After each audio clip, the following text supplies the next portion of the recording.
Selamat berjumpa kembali dengan Ibu Lasmauli Simanjuntak pada pembelajaran IPA kelas 7 dengan judul Pencemaran Lingkungan. Siapkan hati dan pikiran kamu untuk belajar dan tetap semangat. Kompetensi dasar dalam pembelajaran kali ini yang pertama 3.8 menganalisis terjadinya pencemaran lingkungan dan dampaknya bagi ekosistem. 4.8 membuat tulisan dan gagasan penyelesaian masalah pencemaran di lingkungannya berdasarkan hasil pengamatan. Nah, tujuan pembelajaran pada pembelajaran kali ini diharapkan setelah belajar, anak-anak sekalian yang pertama mengetahui pengertian pencemaran lingkungan dengan tepat. Yang kedua, menjelaskan jenis pencemaran lingkungan dengan benar. Yang ketiga, menjelaskan penyebab terjadinya pencemaran lingkungan dengan jelas. Yang keempat, menjelaskan cara mengatasi pencemaran lingkungan dengan tepat. Baik anak-anak sekalian, sudah pernah mendengar kata-kata pencemaran lingkungan? Nah, apa sih yang menjadi pengertian pencemaran lingkungan itu? Pencemaran lingkungan adalah masuknya suatu komponen ke dalam suatu lingkungan dengan kadar yang melebihi batas normal. Kita lanjutkan materi kita ke jenis pencemaran lingkungan. Jenis pencemaran lingkungan ini dibagi menjadi 4. Yang pertama ada pencemaran tanah, pencemaran udara, pencemaran suara, dan pencemaran air. Yang pertama kita bahas dulu mengenai pencemaran tanah. Apa sih pencemaran tanah itu? Pencemaran tanah itu adalah masuknya polutan ataupun bahan pencemar berupa bahan cair atau padat ke suatu area tanah. Ada beberapa hal penyebab terjadinya pencemaran tanah. Yang pertama, tumpahan minyak. Yang kedua, penggunaan pestisida yang berlebihan. Yang ketiga, pembuangan limbah pabrik yang sembarangan. Yang keempat, pembuangan limbah domestik ataupun yang dikatakan sebagai limbah rumah tangga. Yang kelima, bahan yang susah diuraikan. Dikatakan bahan yang susah diuraikan dikategorikan yaitu sebagai bahan anorganik.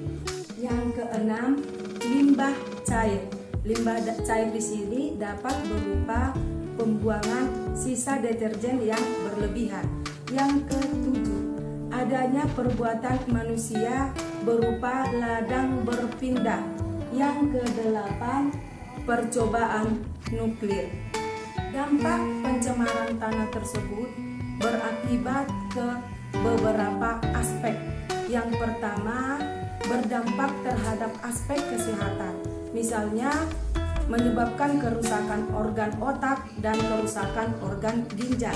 Yang kedua, berdampak terhadap ekosistem, menyebabkan hilangnya keseimbangan dari ekosistem. Yang ketiga, berdampak terhadap pertanian yang menyebabkan penurunan hasil pertanian.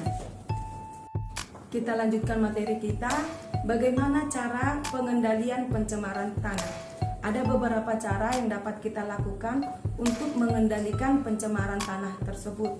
Yang pertama, dengan cara remediasi. Remediasi adalah kegiatan untuk membersihkan permukaan tanah yang tercemar. Yang kedua, bioremediasi. Bioremediasi adalah proses pembersihan pencemaran tanah dengan menggunakan mikroorganisme. Nah, mikroorganisme itu dapat berupa jamur dan bakteri. Jamur dan bakteri itulah yang akan menguraikan polutan-polutan sehingga pencemaran tanah itu bisa dikendalikan. Nah, kita lanjutkan materi kita kembali. Tadi sudah selesai mengenai pencemaran tanah. Nah, sekarang kita masuk ke materi pencemaran air. Apa itu pencemaran air? Pencemaran air adalah masuknya bahan pencemar berupa makhluk hidup, zat, energi dan komponen lain ke dalam air, sehingga kualitas daripada air itu menurun. Ada beberapa hal yang menyebabkan terjadinya pencemaran air. Nah, jenis zat yang menyebabkan pencemaran air itu, yang pertama, limbah yang mengikat oksigen. Yang kedua, bahan pencemar anorganik dan mineral. Yang ketiga, bahan kimia organik. Yang keempat, sedimen, dapat berupa tanah, lumpur, dan pasir. Yang kelima, bahan radioaktif. Lanjutkan kembali materi kita. Kita lanjutkan ke dampak pencemaran air. Bagaimana dampak pencemaran air itu bagi kehidupan manusia maupun makhluk hidup yang lain? Yang pertama, akibat penggunaan pestisida yang dapat membunuh serangga, dapat juga membunuh makhluk hidup yang lain, yaitu berupa predator. Nah, yang kedua, dalam jangka panjang mengakibatkan kanker dan kelahiran cacat. Kemudian yang ketiga, terjadi perubahan warna, bau, rasa pada air. Kemudian yang keempat, menyebabkan penyakit pencernaan, contohnya terjadinya diare. Kemudian penyakit kulit. Penyakit kulit ini terjadi apabila kita mengkonsumsi ataupun menggunakan air yang sudah tercemar. Kemudian terjadinya ledakan ganggang dan eceng gondok. Kemudian terjadinya pendangkalan dasar perairan yang mengakibatkan terjadinya banjir. Beberapa upaya yang dapat dilakukan dalam menanggulangi pencemaran air. Yang pertama, limbah-limbah industri tersebut sebelum dibuang harus dinetralkan terlebih dahulu. Yang kedua, melarang pembuangan sampah ke selokan, ke sungai, ke danau, dan ke laut. Yang ketiga, diadakan daur ulang. Yang keempat, mengurangi penggunaan pestisida dalam membasmi hama tanaman.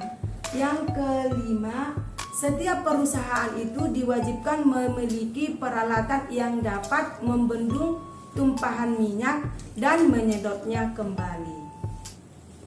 Materi selanjutnya mengenai pencemaran udara.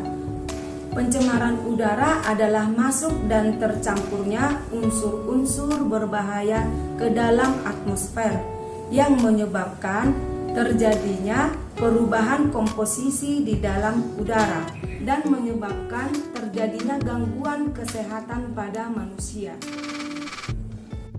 Ada beberapa bentuk pencemaran udara. Nah, bentuk pencemaran udara itu dapat berupa ataupun dapat berbentuk gas dan dapat berbentuk partikel cair ataupun padat. Oke, kita lanjutkan lagi materi kita mengenai dampak pencemaran udara. Dampak pencemaran udara itu yang pertama menyebabkan terjadinya hujan asam. Nah, hujan asam inilah yang akan menyebabkan terjadinya kerusakan lapisan ozon pada atmosfer bumi. Yang kedua, pencemaran udara dapat berakibat pada terganggunya kesehatan manusia. Yang ketiga, mempengaruhi organ tubuh manusia yang lain. Nah, bagaimana caranya menanggulangi pencemaran udara? Ada dua cara, yaitu yang pertama di tingkat rumah tangga, yang kedua di tingkat wilayah. Nah, kalau yang di tingkat rumah tangga, misalnya tidak membakar sampah di pekarangan, segera mematikan kompor atau kayu bakar jika proses memasak selesai. Kemudian menanam tanaman hias di pot ataupun di pekarangan rumah. Penanggulangan pencemaran udara di tingkat wilayah yaitu ikut berpartisipasi dalam gerakan penghijauan, ikut memelihara atau tidak melakukan penebangan hutan, pohon dan tumbuhan liar secara sembarangan. Materi selanjutnya mengenai pencemaran suara. Pencemaran suara itu adalah masuknya suara yang melebihi sehingga mengganggu kenyamanan lingkungan manusia.